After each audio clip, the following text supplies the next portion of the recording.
3. مرحبا بكم الناس الكل، ان شاء الله تكونوا بخير انتم وعائلاتكم. Donc اليوم on va parler de l'emprunt obligataire. Donc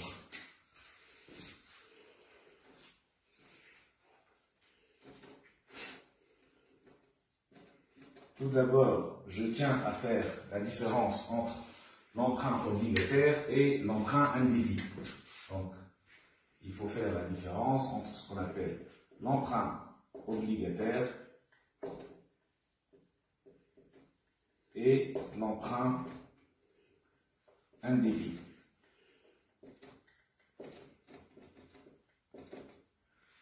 Comme vous savez, chaque entreprise qui a des difficultés financières, qui a besoin de financement, le premier réflexe c'est de s'adresser à une banque pour avoir un crédit. Mais comme dans quelques cas, le montant va être un peu élevé, la banque va refuser. Qu'est-ce qu'elle va faire dans ce cas? L'entreprise va être amenée à s'adresser à des obligataires. Bon, pour bien appréhender ce concept, on va prendre l'exemple suivant. Anamouni, l'entreprise X. L'entreprise X, c'est l'entreprise émettrice. Pourquoi on parle d'entreprise émettrice? Parce qu'elle va émettre des obligations. Que veut-on dire par obligation? Les obligations, ce sont des titres négociables, c'est un contrat. Mais que l'exemple suivant, il y a deux parties. L'entreprise X, c'est l'entreprise qui a un besoin de financement, et l'entreprise Y, c'est l'entreprise qui a des ressources et qui cherche à fructifier ces ressources-là. Donc, l'entreprise Y, qu'est-ce qu'elle va faire? Donc, elle va verser, par exemple, 9 dinars à l'entreprise X. En contrepartie, l'entreprise X va émettre une obligation. Une obligation, comme on vient de voir, c'est un contrat, c'est une pièce justificative qui prouve que l'entreprise Y a versé la somme correspondante. Donc, quel est l'intérêt de cette opération? Donc, l'entreprise X va essayer de financer ses investissements et en retour, elle va verser la valeur, une somme bien sûr supérieure à 9 dinars, par exemple 11 dinars. Donc 11 dinars, c'est la valeur de remboursement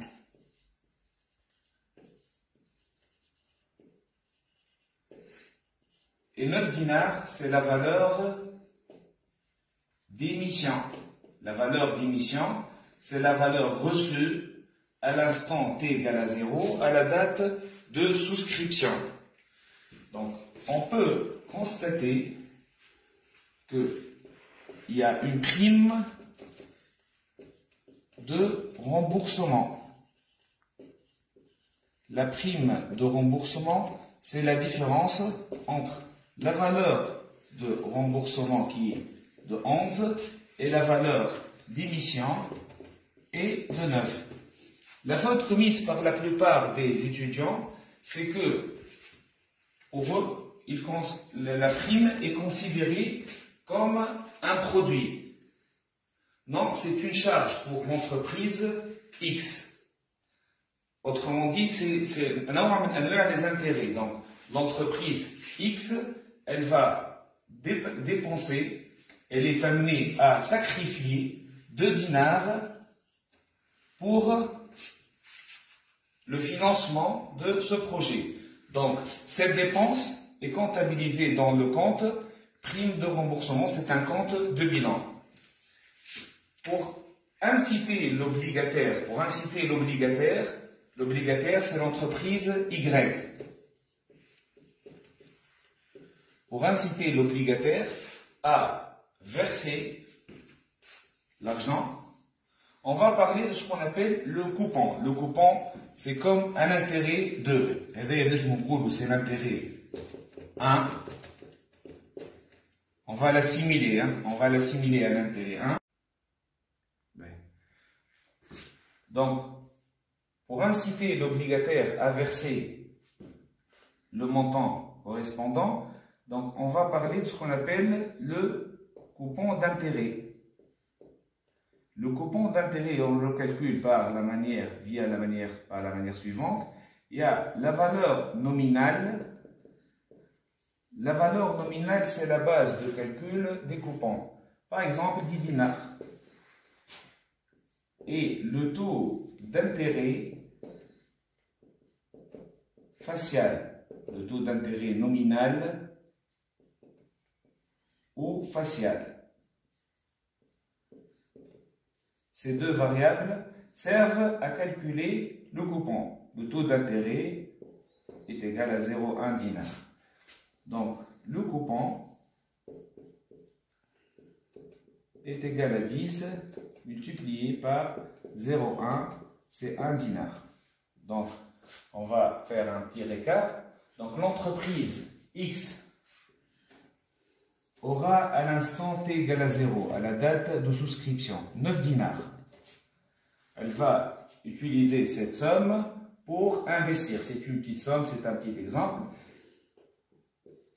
À la fin, elle va verser, après une certaine période, elle va verser 11 dinars.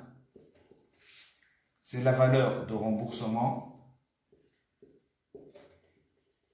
Et on va utiliser la valeur nominale juste pour le calcul des coupons. La valeur nominale, le calcul du coupon, la valeur nominale est égale à 10.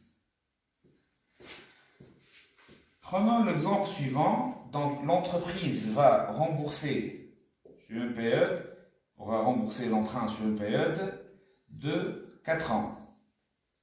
Et bien sûr, le montant emprunté va s'élever à 90 000 dinars.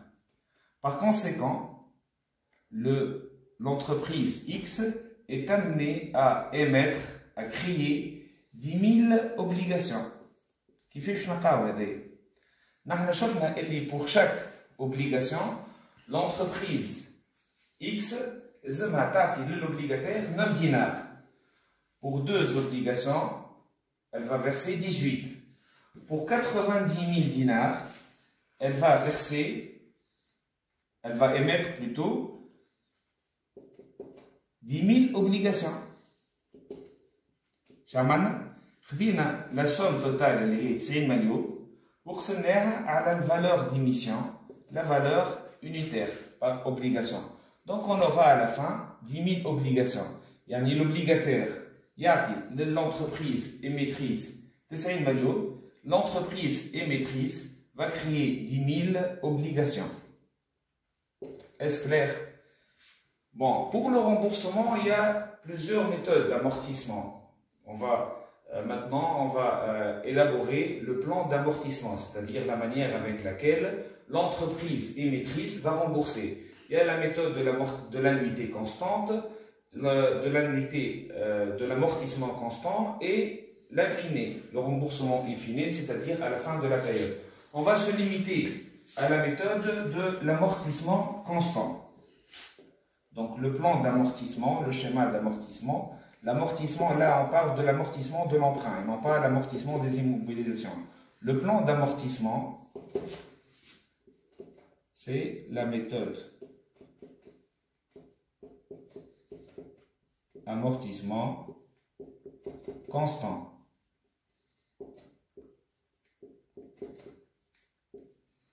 Au niveau de la première ligne, j'entends le nombre de périodes. On a 4 périodes. 1, 2, 3 et 4.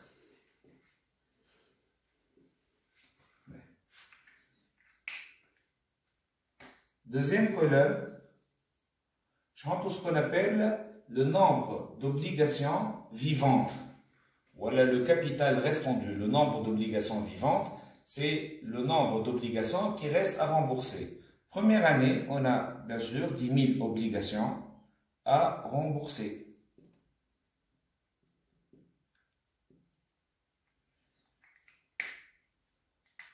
Comme on a vu, donc on va rembourser par amortissement constant. Donc, le nombre d'obligations à rembourser à la fin de chaque année est le même. N1, N2 est égal à N4 est égal à le nombre total, 10 000, sur la durée. La durée, elle est à 4 ans. 10 000 sur 4, donc on aura 2500 obligations. Donc, l'entreprise émettrice va rembourser chaque année 10 000 obligations. Géonie, colonne D, on va l'appeler l'amortissement.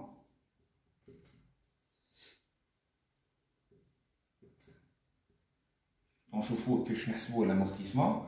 Donc, je n'ai N1 2500, N2 2500, N3 2500, N4 c'est 2500. Ben,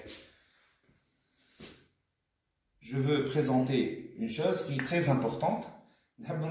Quelle est la différence entre cette colonne et cette colonne? La deuxième et la quatrième. La deuxième colonne représente le nombre d'obligations qui restent à rembourser au début de chaque année. Donc, au début de l'année 1, on a 10 000 obligations. On a remboursé à la fin de l'année 2500. Donc, il nous reste à rembourser 7500. On a remboursé 2500, donc il nous reste 5000, puis 2500.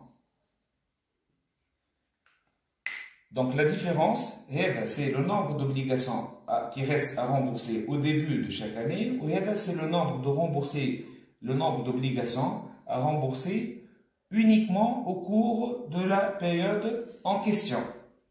Pour calculer l'amortissement, c'est la somme à rembourser pendant chaque année, il faut multiplier le nombre d'obligations par ce qu'on appelle la valeur de remboursement.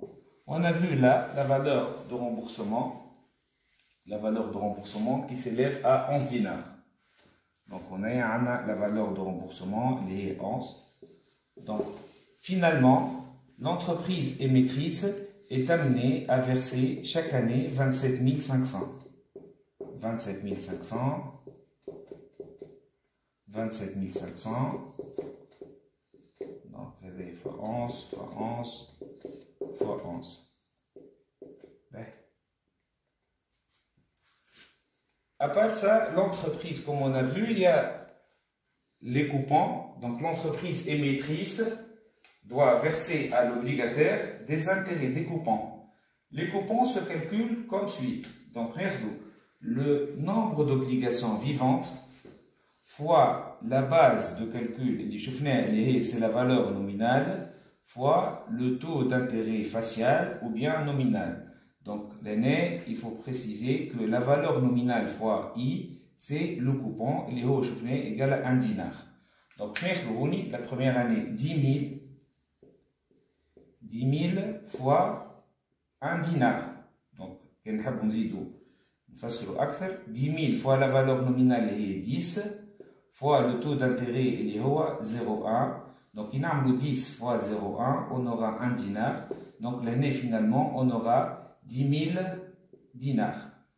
Donc, au cours de la première année, l'entreprise émettrice va verser à l'obligataire 10 000 dinars. Deuxième année, la base de calcul de l'intérêt, c'est très important. Hein. La base de calcul de l'intérêt va changer. Donc, je vais l'exposer sur la base de 7500 dinars fois la valeur nominale, les est 10, fois 0,1. Donc, on aura 7500. L'année suivante, c'est 5000 fois 10 fois 0,1. Donc, on aura 5000 dinars. Finalement, 4e année, 2500 fois 10 fois 0,1. Donc, on aura 2500. On y le nombre total, la somme des intérêts. Il y a deux méthodes. Soit on additionne tout simplement 10 000 plus 7500 plus 5000 plus 2500. Donc, on aura 2500. Ou bien, on peut utiliser la formule suivante. La formule suivante, il faut préciser, hein, qu'elle est valable uniquement dans le cas de l'amortissement constant. Il y a plusieurs méthodes de remboursement de l'emprunt, annuité constante, in fine. Donc, cette méthode, le 25 000 dinars par la méthode suivante, on prend l'intérêt au cours de la première année, li huwa 10 000, plus l'intérêt à la fin de la énième année, li huwa 2500. Fois, donc, il y a par exemple 10 ans, donc je n'ai I10, fois la durée il est 4 ans, et on divise par 2. Donc 10 000 plus 2500, c'est 12 500, fois 4, donc on aura 50 000, sur 2, finalement on aura les deux méthodes mènent au même résultat. Dernière colonne, donc les intérêts plus l'amortissement. Donc l'intérêt plus amortissement, c'est l'annuité. L'annuité, il y a 10 000 I1 plus l'amortissement A1. Donc on aura 37 500. Bah, I2 plus A2 et ainsi de suite. Donc I2 plus A2, I3 plus A3, I4 plus A4. Ben. Donc, on va passer à la partie, à la comptabilisation. Donc,